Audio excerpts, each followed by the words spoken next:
esam atjaunojuši autoceļu fondu. Autoceļu fonds dod mums garantiju investīcijām ne tikai tekošajā gadā, bet visos arī nākamajos gados.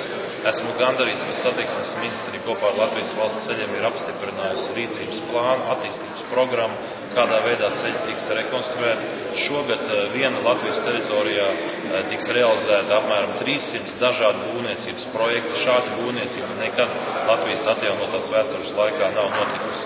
Tiks būvēts jaunas maģistrāles, tātad Koknes šosē, tā saucamā Maskavas šosē Sēnītes virzienā, tātad Siguldas Vidzemes virzienā, Jelgavas virzienā, Rīgas apvedceļš, Jūrmals apvedceļš.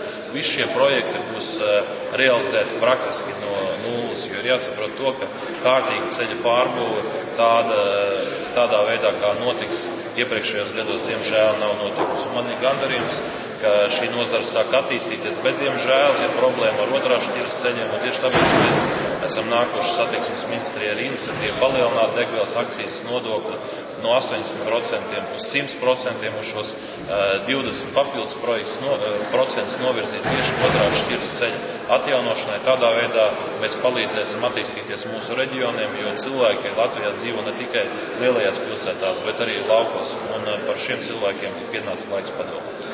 Reģionālajai reformai, veidojoties šiem jaunajiem novadiem, mēs būsim ieinteresēti atbalstīt šos novadu centrus, un tieši tāpēc šie papildus līdzekļi būs nepieciešami, lai uz jaunajiem novadu centriem iet arī labi ceļi. Tas ir mūsu uzdevums, un es esmu pārliecināts, ka valdība atbalstīs satiksmes ministrijas iniciatīvu.